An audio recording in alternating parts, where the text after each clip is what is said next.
keeping the cultura roots amongst the American hegemony of today. Our people have had to mimic and copy as a tactic to survive. Our lineage has always been hard to see for American eyes, but easy to find. We are here to deliver hope, resources, and the message, bridging the gap from our bloodlines to today. Yo soy Joaquin.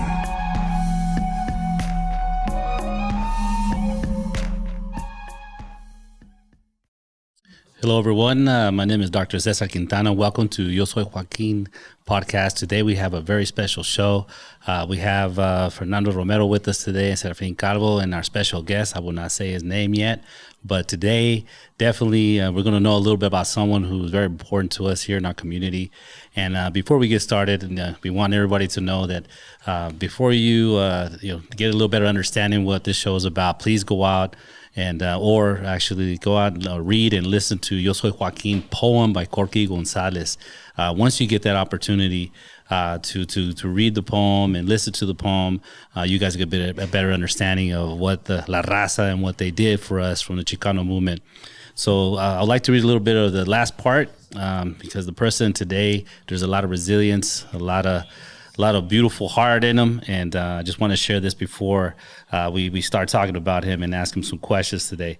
The last part of the Yo Soy Joaquin says, I am the masses of my people, and I refuse to be absorbed. I am Joaquin. The odds are great, but my spirit is strong. My faith unbreakable. My blood is pure. I shall endure. I will endure.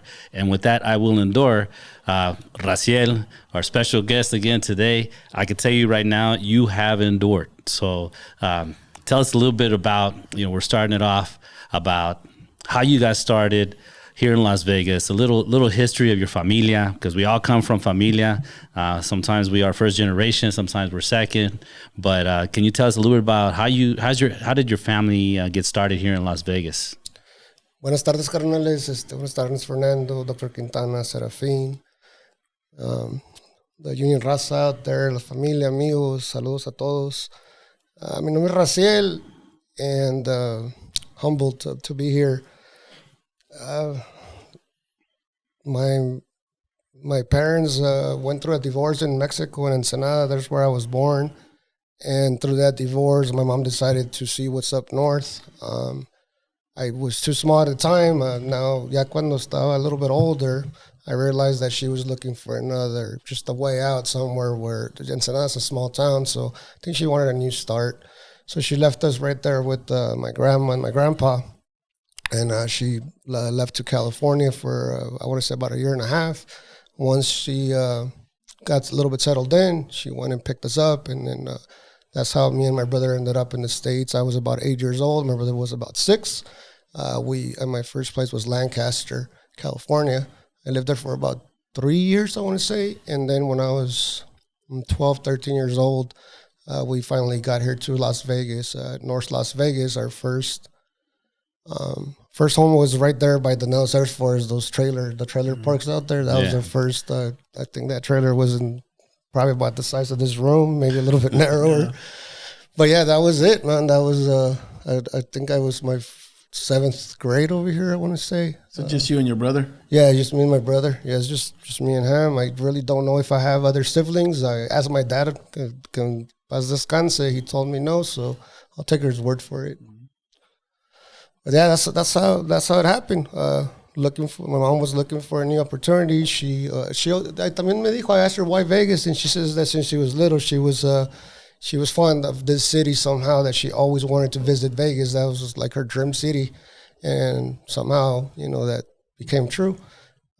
And been here ever since. I consider myself Mexicano crecido en Las Vegas. So no conocían a nadie aquí? She didn't have family here? Just you guys just...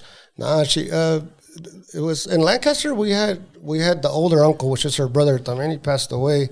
So him and my stepdad, Jesus, un saludo. They during that time, California got really dry. I think it was the first Gulf War, and things were really, really bad. So they decided to come to Vegas, and they're both in the construction industry. And they got hired like the same day they got there. The say is that they came in, they went for the first construction site, and they're like, "You can start right now, ahorita." So that's how much work. I want to say it was 1889 or 1990, somewhere around that. I remember when we first started talking, and we were talking in La Bonita at your toy drive that you do every year, and we had a conversation about growing up in that area. Is there something like that 13, 14 in retrospect that you could say like, wow, now I know where I'm at today? Did you have like a vision or a dream then? Were you thinking, or were you going through a lot of stuff, a lot of turmoil at that teenage? Because that's when it counts, right? When you're a teenager.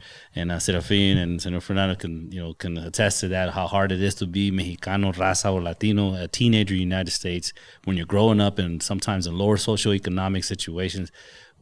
Because there was a swap meet, there was deserts. I remember, was there something that at that time that maybe that you could look back and say, you know what, there's something I need to do? Because you do a lot. Going back at 13 years old, I was trying to make money already. I remember because I wanted to buy my own clothes, and I remember the Van Davies, the Dickies, they were in style. Me gustaba andarle cholillo. And my mom, she wouldn't buy me that clothes. She's like, you know what? You want to buy that clothes? You buy it yourself. So I'm like, all right, I got to get a job. Yeah. So my first experience, and I could say even as an entrepreneur, was a swap meet. I went to sell fruit out there at 13 years old in the weekend. The Broadacre swap meet? The Broadacres, yeah. That was my first holiday.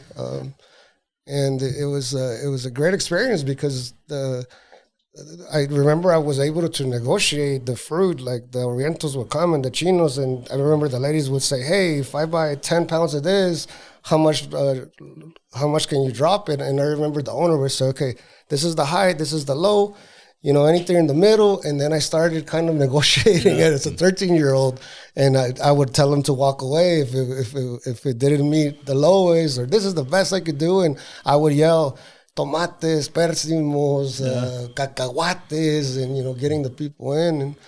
But yeah, I remember he would pay me $40 for the weekend, and then he would make, if I get tips or if I bought a little bit over than the target goal, he would give me a little extra. So that was my first holiday, the swap meet. As far as being in junior high. I went to Jim Bridger. I don't know if you guys are familiar with that. It was a tough crowd, man. On the street. Yeah, right there, behind. That was the apartments. Carey. We moved it right there on Carey. Yeah. It was a little tough crowd, and it was going. En esos tiempos estaba más cabrón. Yeah. My wife teaches at Jim Bridger. Oh yeah. Yeah. So she's got the ELL program there, but it hasn't changed. I've been here 58 years, as I've mentioned before, and ever since I can remember, Jim Bridger's been there. And it's a school that if you're an alumni, that you should fight for it, because it's one of the only schools that is that old. That hasn't been updated. It will not be. That's what he said. It will not be renewed. It will not be rebuilt. And it's a shame, because it's right there in the middle of the barrio. All these Latino kids, 90% Latinos. And yet they have to face the same bricks that you faced, the cinder blocks, the cold and the heat in the summer and that kind of stuff, and all those old units and everything else. It remains, and they're not going to close it down, which is good, of course, because it's a good school, and it's a lot of dedicated teachers, as when you were there, I'm sure. The very first friend I had here in Las Vegas, un cubano que se llama Emilio Fernández. He taught there and he became a dean there. So he was probably one of your, either if not mentors, definitely one of the administrators there when you were there. But maybe we should get together and do. Yeah, that would be cool to go back. Yeah. It would be cool to go back. I haven't been in since ever. I really, to be honest with you, I don't remember much. I just remember. I remember the Rancho high schools would go and take the 8th-year-olds, and I didn't like that. Me acuerdo de eso. I couldn't wait to go to high school. But yeah, that was my, I think when we went to Nellis, that there was another junior high. We were only there for 2 to 3 months, just enough for them to make a little bit of money and then take us to an apartment. It was like a whole upgrade. Yeah. And that's just it. When I think that going back to family, just seeing how my parents went from that trailer to that 2-bedroom, to that 3-bedroom apartment, to owning their first home, to me, it was like an accomplishment that I don't know if it was normal during those days. It wasn't. So, it wasn't. Very few people, especially when you're first generation, si no tienes palancas, you don't know people, you don't have family. It's very hard to make ends meet, pay for the rent, pay for the food, pay for the clothes, pay for everything, and still be able to save money to have a down payment for a house. I know now we have down payment assistance programs. Back then, I don't think they were around. I at least, I know my parents didn't know about that, so it wasn't common. So your parents really hustled, had a plan, were disciplined enough to be able to save for a down payment, and obviously it was their priority to give you guys a better life. Yeah, and they never, I didn't hear. How can I explain this? I never heard of que estaban las cosas mal. I mean, I didn't realize that we were poor until you're older. Until I was older. No, eran luchones, eran trabajadores. They would save. If we wanted something, it wasn't like, you can't have it. It's like, you got to earn it, or work it out. And my dad was, he's a retired laborer from Local 872. My mom retired from the culinary.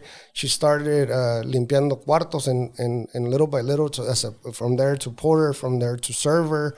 Ya que se retiró, she ended up as a server, but somebody didn't even speak a lick in English. I'm like, Mom, how are you serving when you don't speak English? Yeah. She just learned enough to learn the menu in order to communicate. So ese fue el ejemplo. That was the example that they gave me, and bien luchones, and no eran. We could not be victims, bro. Like ahí en la casa no. It's like, see, something goes bad, you go back. If like la primera chinga que me pusieron, I came crying, and they said, you go out there and try again, or si no, you're facing me. That was my stepdad. He was very, very old school, and till this day, man, hasta ahorita, he's not that kind of guy that'll give me props or whatever. Yeah. He'll tell me what the fuck I'm doing wrong, but very few times he'll tell me what I'm doing right. Yeah. Right on. Did you go to Kmart growing up over there off Kmart store? We shop there because we are Wonder poor. World. Right on. Kmart, la neta, I remember Goodwill. Shopping there. I remember Pro Wings, the shoes, because I really wanted some Nikes. Yo creo que Kmart todavía estaba un poquito más arriba del nivel, del nivel, because I think I started, once I started making that money that I started making in the swap meet, yo se la daba a mi jefita so she could save it for me, and then after I had a few bucks in me, then I started going to the mall and buying my own clothes. And even then, ya cuando los agarré aguados, me los mandó she went to, she took them to the señora que cose, and she shrunk them all. I'm like, Mom, what are you doing? So she made skinny pants. She made skinny pants, yeah. Y empezó la moda de los skinny pants. Que sí.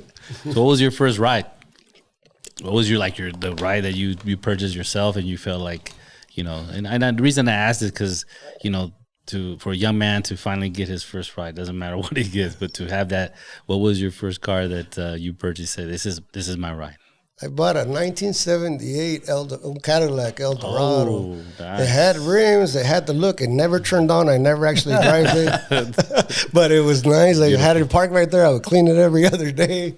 Well, okay, ¿por qué compras eso? Ya miraste los rines, jefa. Yeah. That was it. And I think I towed it in, and then I towed it out. And the actual second running car, it was a Nissan Sentra. That was working. But I was 15 or 16 when I bought my first ride. Yeah. Nice. Yeah. So I have a question real quick before the live ends. So what lessons did you learn when it was kind of a struggle? What lessons did you learn as a kid or as a teenager that to this day you still practice?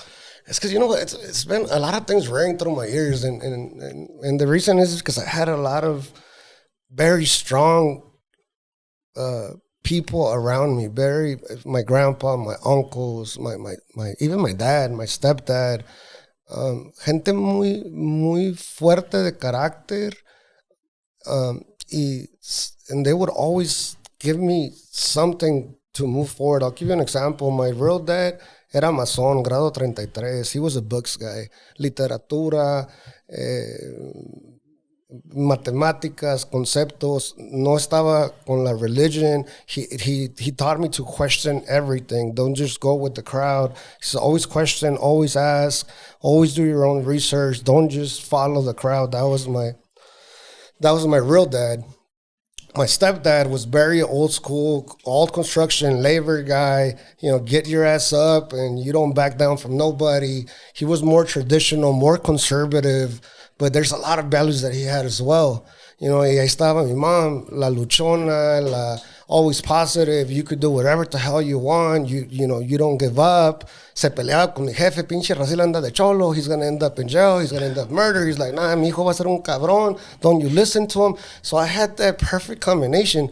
And I always tell my kids, they call him Tata, my stepdad, he's the one that actually pushed me the most because I wanted to show him that wasn't going to be what he was telling me. I know he was wrong. Yeah, I wanted to prove him wrong. So él me empujaba de una manera y mi jefita de otra, en la familia de otra. And at the end of it, they all really loved me, dude. I was very, mi abuelita, mis abuelitos, been un niño bien querido with a lot of love. I'm the oldest cousin or the oldest nephew. So yo pues era todo, for the el primero. My uncles were like my brothers. They're younger than my mom, so un chingo de cariño de los tíos. The tíos had the lowriders that had me right there. If one of them, the youngest one, he's an entrepreneur.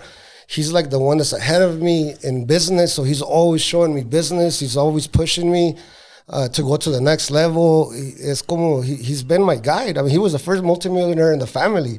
And he did it in Mexico, ni siquiera aquí. So I've been very, very blessed by having a lot of strong people around me, man. I don't have no excuses. If I fuck it up, it's because of me. Yeah. No excuses. That's good, man. Well, we got a couple of minutes. So how did you get started, though, in doing the business that you do now? I always tell the story that when I was 6 or 7 years old in Ensenada, my grandpa didn't know how to read and write, and he did a water company in Mexico. Era la primer compañía de agua de sindicato, which is also unionized. I want to say it's the 50s or 60s. Todavía no nacía.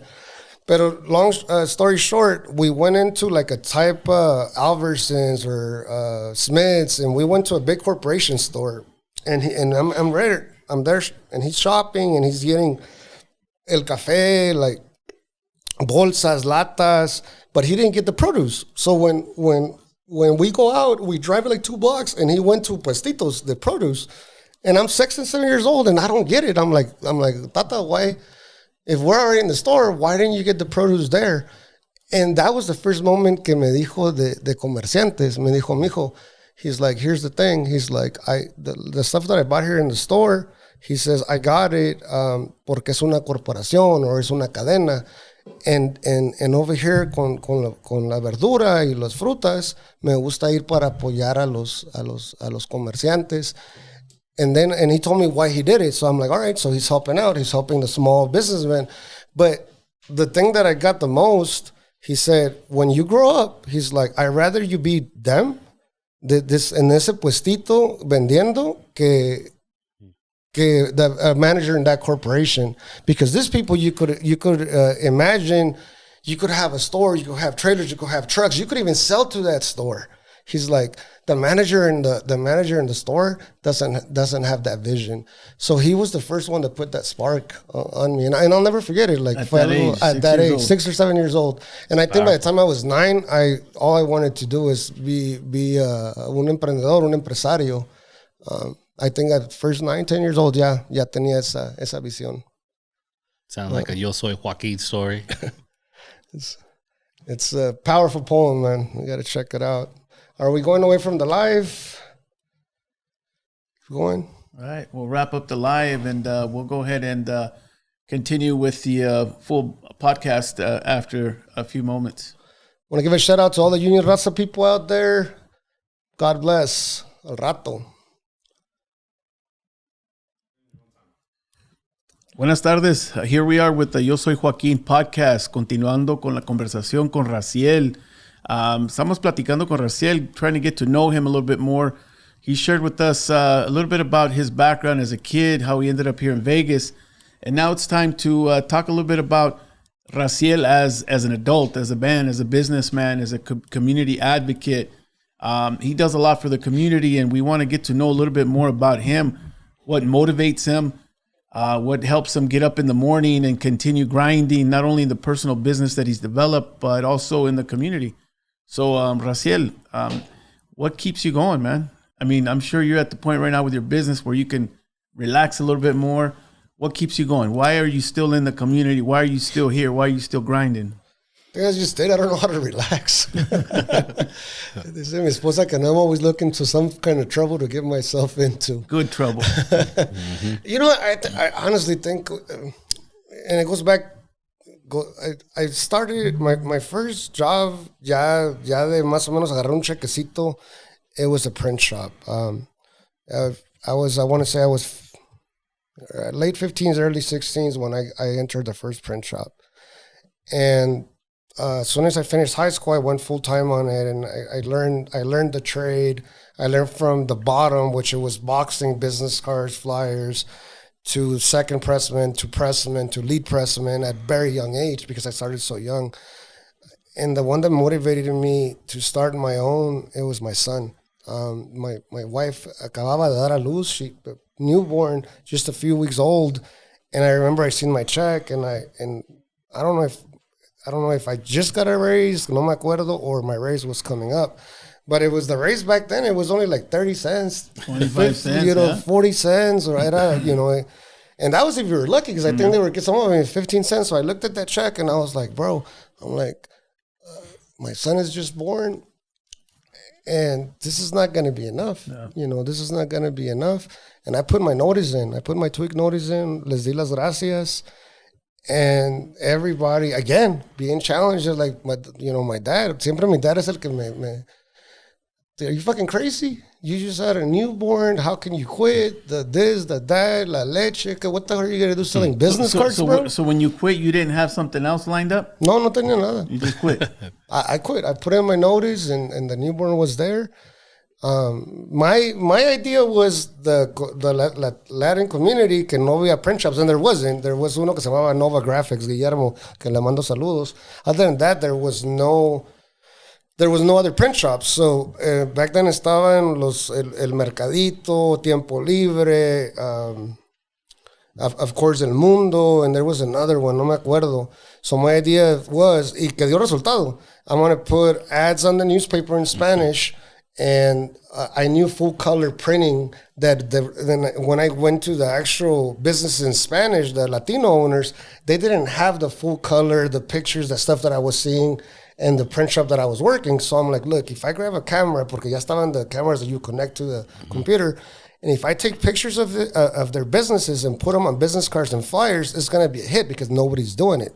Back then, it was just a clip art. So that idea just came out, and I'm going to literally sell business cards. Te aventaste. Me aventé. And before I knew it, the phone was ringing and ringing and ringing because I put ads in every single newspaper in the Latino community.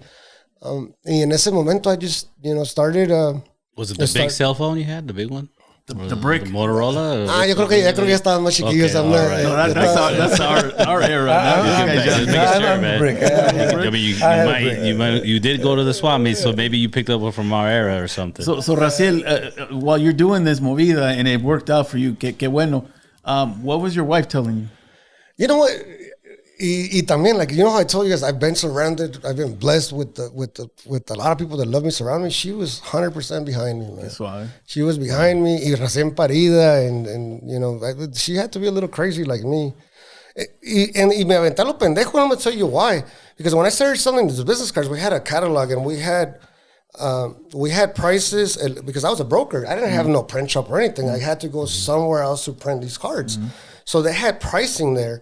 And when I started going to the places, knocking on doors or those phone calls, yo les daba el precio. I think it was like $22 or $23 for 1,000 business cards. And, you know, my wife would help me do the artwork or whatever.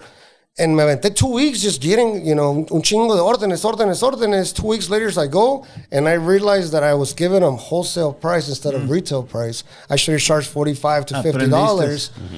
And y me acuerdo, going back to my wife, when I realized what happened, ya había perdido 2 or 3 semanas of getting all these orders, producing them with the print shop, going and delivering. And I'm like, holy shit, I'm not going to make $1. Yeah. And then y me acuerdo que, you know, now it's easy to say, pero fue un blessing. Like in the moment, I like, should I quit? My dad's right. What the hell am I doing here? I'm gonna go ask for my job back. Yeah, you know, que pendejo. And I remember I told all this stuff, and I went and told my wife. Y mi esposa me dijo, pues no le hace. Go and tell those people that you messed up and tell them how much the cards are worth. So I voy, and me comí un chingo de vergüenza because, you know, you got to keep your word. You're like, you know, I go back and I'm like, hey, you know, let's say it's a tire shop, el de la llantera. Hey, ¿sabe qué? Pues la cagué. You know, I should have charged you $45, $50, whatever it was, the retail, and I charged you my cost. I'm not making any money. And, pero yo entiendo, palabra es palabra, and, you know, if you could help me out. And here's where it was a blessing, because I was giving wholesale price. I opened all these doors, you know, coming in with no... El gancho. Yeah, el gancho. And once I told them the mistake that I had, and I owned up to it, some of them were like, ay, le va una feria extra. I had the lady que, oh, you remind me of my son. Mijo, ahí te van 30, 40 más. The other one, no, pues palabra es palabra, compa, but you know what, I need some flyers. O para la próxima. I kept all those doors open, and they kept reordering, referring me. So it was a blessing that I basically could work for free. Now that I see it years later, entendí, because I did a base to start with. Long story short, by the time I was 27 years old, 28 years old, I was the -- print shop in the Latino community. I think I was doing about $800,000 a year in 2006, 2007. So from that initial from the initial part where you were brokering the cards, what was the next step in your business? You started to buy equipment. Did you rent a spot? At first it was brokering, and then luego with brokering I saved enough money, going back to like what my parents did. I saved enough money. By the time I was 24 or 23, I bought my first fourplex. So lo que hicimos, que I would rent 3 and live in 1, and then I started buying design computers, laser printers. So I started buying my first printing equipment for small jobs there. Once I outgrew the little room, then I rented a spot, maybe about the size of this over here. Estaba chiquito. I remember my brother would say that it was so small that if the client came in, I had to go outside. 110 degrees. Yeah. Pero, and then I went to a warehouse and empecé a comprar, and because I was a pressman as well, I started buying presses. I started buying the cutters, and then my brother came in and joined, and that's kind of like how it started, you know, just and very old school sales. Go knock doors. No, not like now the social media and the marketing and this. It was ahora sí que chapado la antigüita. Y sí que en ese tiempo there wasn't really a print shop that was in the Hispanic community, serving the Hispanic community en su idioma. No, you know, so it was ripe for your business. No, yeah. Otra cosa that pues everybody needed it. The promoters, the bailes, all the new businesses, barber shops, tire shops. I mean, it kind of even got me a little bit of trouble because all of a sudden I knew all the restaurants, all the concerts, at a very young age, pues I had access to a lot of these businesses and events. But yeah, it was very cool until 2008 que tronó el pedo. Yeah, things change quick. You know, one of the things that I take from that story is how much your wife supported you. Even from the get-go, when it was maybe something that most partners would say, nah, no puedes cuitear, we got to buy diapers and formula y todo eso. She had your back from the get-go. She's been my rock, bro, till this day. She's my rock. Ahí está. She does my finances. She does the investments. My job is to My job is to bring it in. Go get it. Her job is to multiply it. Yeah, Man. And I like that. I like that. It's a good perspective. Nice little quote to put on something. Yeah. Because sometimes, And the thing that I learned firsthand about you is the word of mouth. That people who recommend you highly. Una reputación. Yeah. And that's how we came to know each other. When a mutual friend of ours introduced us, and we tried a little bit, and hey, I liked it. I liked everything, and we kept going and going, and now everything that Hispanics in Politics does goes through Artkore. Yes, and of course, as you know, I recommend you because of the product that you produce. You know, the artwork that you do, and how rapidly you do it. And the service. I used to work for the National Council of La Raza before I met you guys, and we used to go to another print shop, and it would take like 2 or 3 weeks for us to get whatever we wanted. It was ridiculous. And not only that, if I wanted something in Spanish, estaba carajo, you know.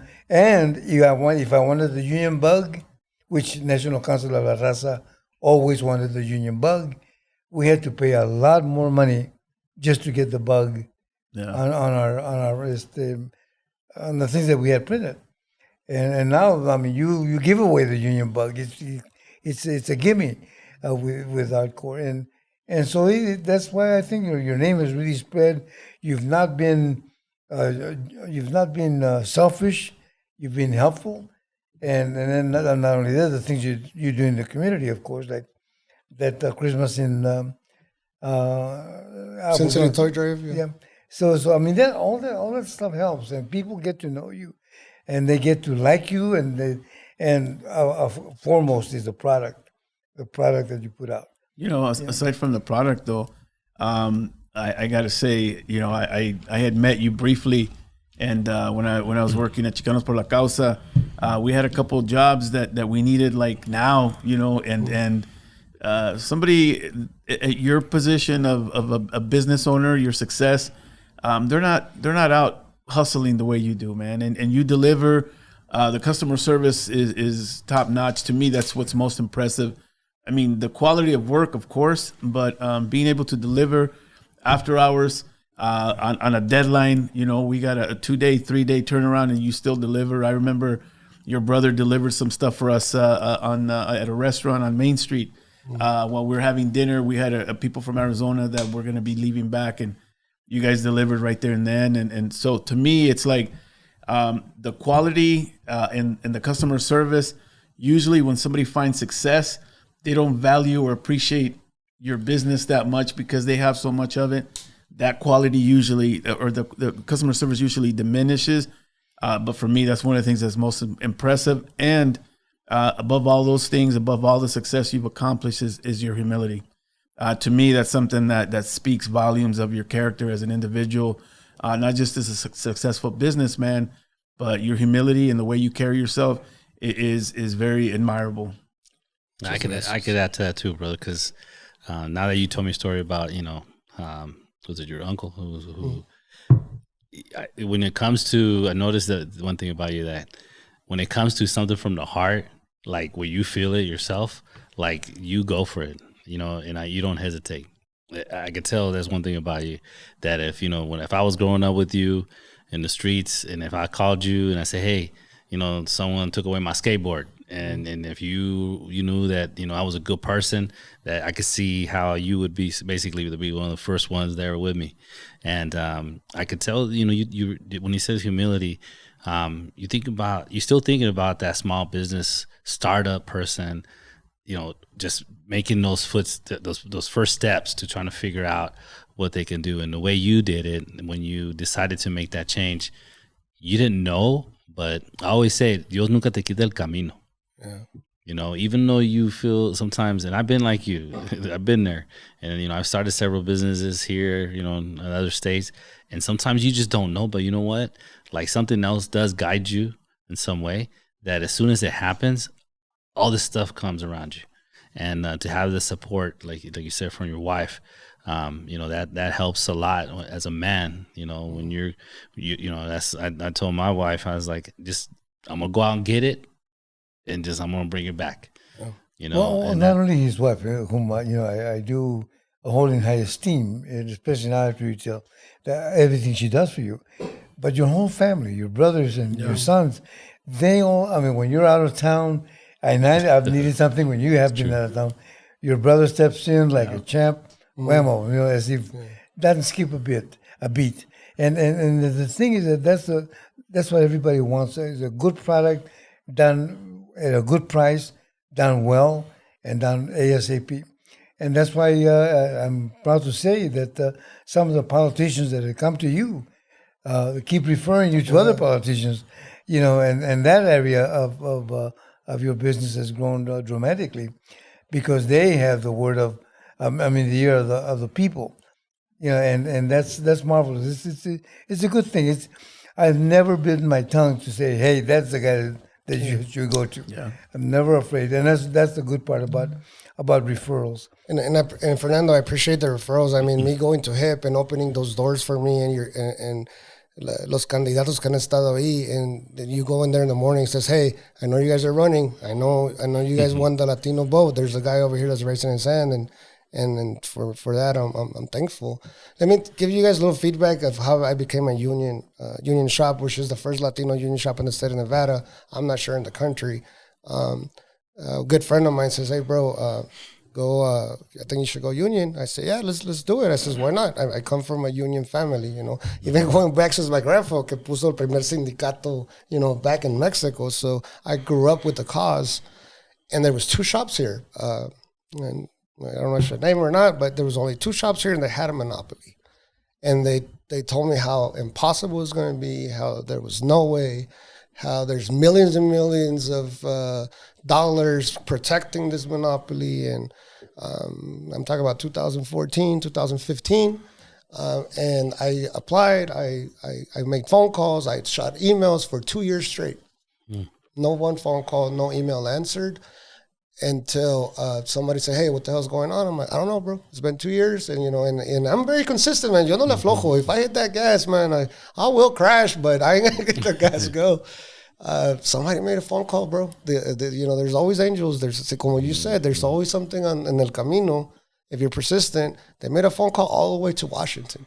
Nice. And they said, hey, this guy's been for 2 years over here. He's been knocking on the door. He's trying to organize. What the hell are you guys doing? That's all it took. Era alguien con peso, Sure enough, man, like, hey, dude, they made the phone call. You're going to expect a phone call.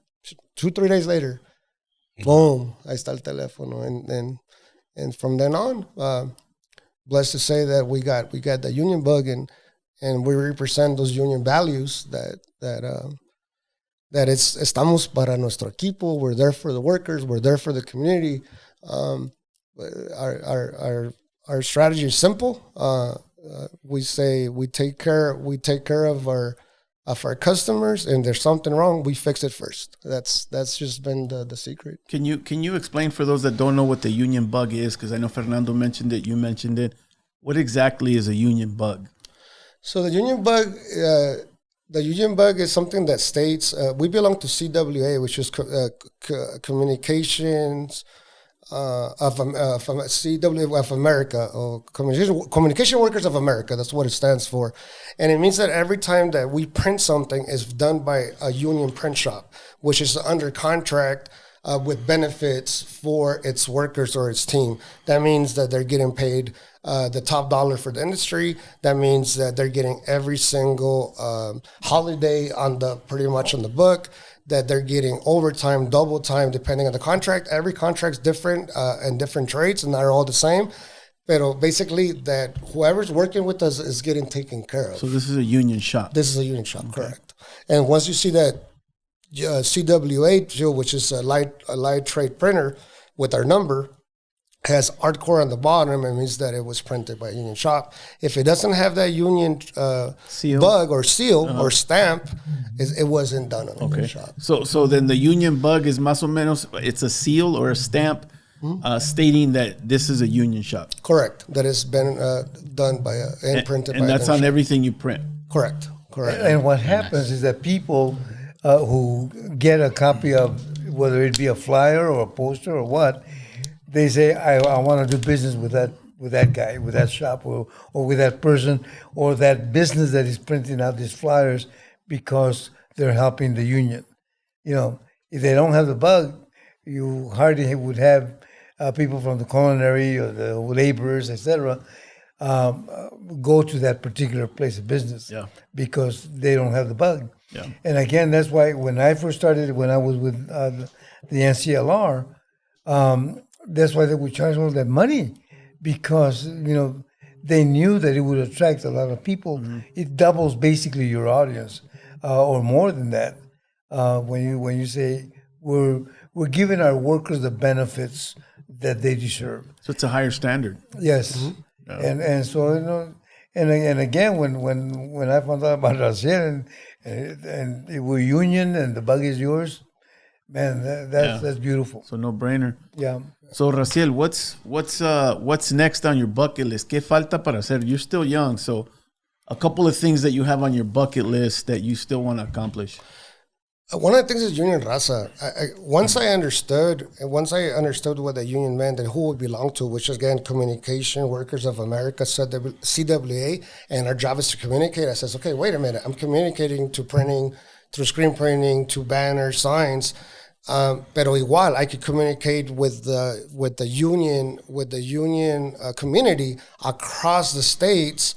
And that's how I came up with Union Raza, where not only I could communicate through our printing, but I also could communicate through our platform, which is I incluye todo, incluye, you know, whoever's running for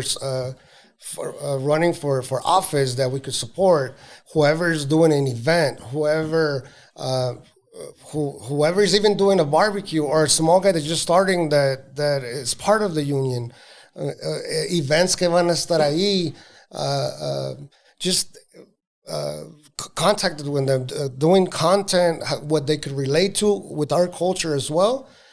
I want to get across states and deliver the message from our point of view, de nuestro lado, without, you know, spinning it or twisting it. Like, here it is raw, and it's for you.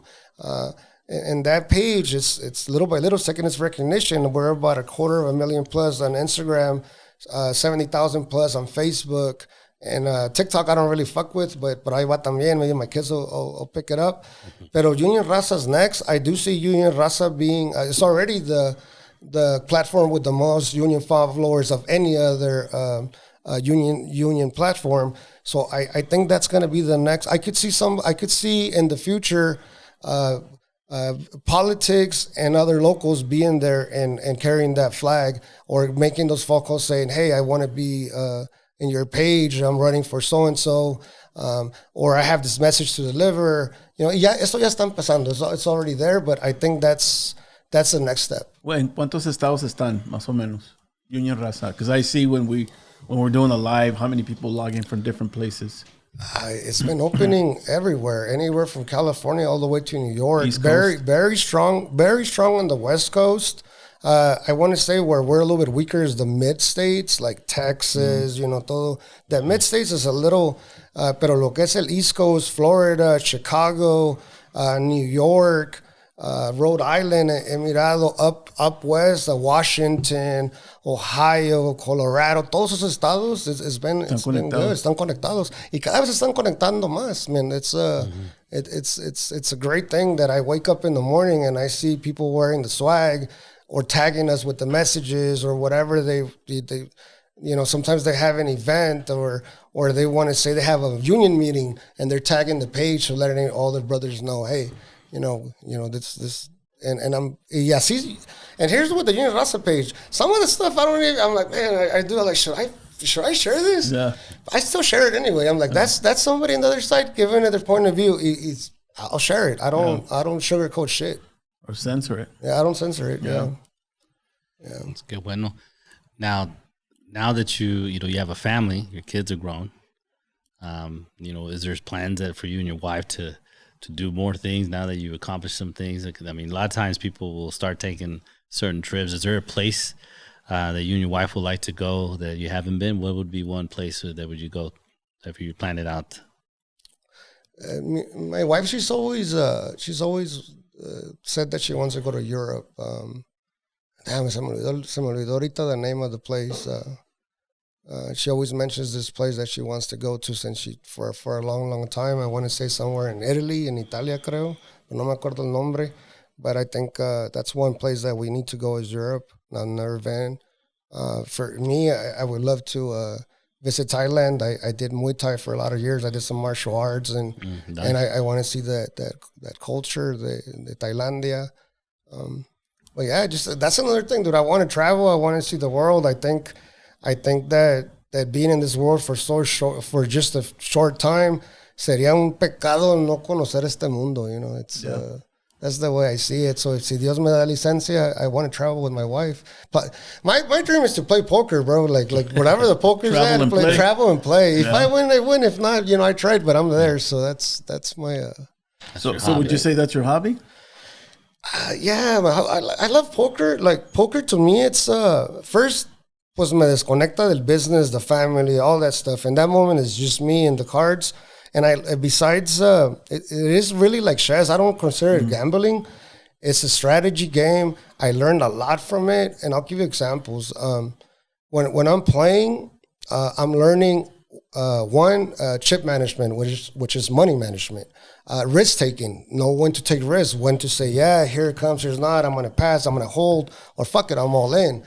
So just knowing, when to come in. Third, positioning, knowing what position of the table you're at. So kind of lo mismo cuando está the market up or down, that's how the table is, knowing when to. The other thing, reading people, knowing how to read, how to observe, how to listen. By always being in sales or being a leader or being, I'm always the one talking. So I didn't know how to fucking listen. When it came to poker and I wanted to become a better player, I had to learn how to shut up and observe. So that's something that poker taught me. It's like, okay, now you don't need to sell yourself. Now stay quiet, observe, read, and it gives you like profiles. Like, for example, if you guys are playing with me, I could say, okay, Serafin, what do you think of Serafin? Well, Serafin is mathematical. So he's going to play the math and the odds. And then I go to Dr. Quintana. What's up with Dr. Quintana? He's systematical. Él es más de sistemas. He's going to play up to the system. He's going to be true to it. So I'll know how to play. Then I'll go to Fernando. He's a bluffer. You got to watch it. Este es medio, he'll do some magic on you. You don't know. So you start profiling, and believe it or not, the same thing in the poker is in life. Yeah. You start reading certain profiles on people, and it has shown me to stay quiet, observe, learn, mirar gestos. I could tell, like como decía mi abuelita, no todos somos monedita de oro para caerles bien a todos. I've learned that I've been around people where like you me, am I reading something? All right, next time I'll catch you. And all of a sudden it's like, okay, I know that dude don't like me. No, he's not disrespectful. He has never said anything. But that poker read told me like, hey, there's somebody there to look for, and just be aware. That's all. So that's why I love poker. And the more I play it, the more I learn the game. I think the more I learn about life. Very interesting. Good way to put it, man. Very interesting. Yeah, so I guess we're going to be wrapping it up here pretty soon. We got a couple minutes before we wrap up. Any closing comments, Fernando? Well, not really. Again, I've known Rassiel for about 10 years, and I feel like I just met him. Particularly this thing about the poker aspect. Yeah. I never really thought of it that way. I just thought it as a game I do not know how to play, and basically that's it. But now you put a different perspective on it, and I do thank you. And I'm really proud that I know you, and proud to call you my friend. Thank you, Fernando. For me is just knowing that we walked the neighborhood, as kids, and the stories you tell me, and how we grew up in Las Vegas, and I can relate to your life with my parents same way, and how you say you like to go forward and stuff like that. I know you got a kind heart, and I think that's what I see when I met you and how you are and the way I talk to you. that, you know, you do have a giving heart, a loving heart, and I can see why, you know, your wife probably respects that as well, you know. And thank you for sharing all those beautiful stories. And like they say, you know, I got your back. Not just because I'm a chiropractor, but I do got your back. Ese fue comercial. I would charge you for it. Yeah. Yeah. No, Thank you, doctor. También, Thank you know, you. I love that we're doing this because we are getting to know each other a little bit more. You know, one of the things I've always said is the level of professionalism that you bring to the table, right? Entre más éxito tiene una persona, muchas veces se le sube la cabeza. All of a sudden, you're a ghetto superstar, and you're unapproachable. But that's one of the things I admire the most is your humility, your work ethic. Obviously, there's so much more to come from Rassiel, and I hope everybody out there realizes that this guy right here works behind the scenes, and even though you might not know too much about him, there's something he's impacted in the community that you don't even know about. So I'm really excited to see what's coming. Pues muchas gracias. Thank you for the time. It's cool to tell the story, and muchas gracias. All I could tell you guys is that I'm here to live it. I'm here to play it. I'm here to dream it, and pues a echarle ganas, no queda de otra. And before we leave, I want to give a shout out to Rob Macias, who Rob handles all the microphones and everything else. Does a hell of a job. El sobrino. Thank you, Rob. El sobrino. I know they make it look easy, but there's a lot that goes behind the scenes, a lot of time for prepping and setting up. Definitely very professional. Thank you, guys. Oh, Thank you. Un rato.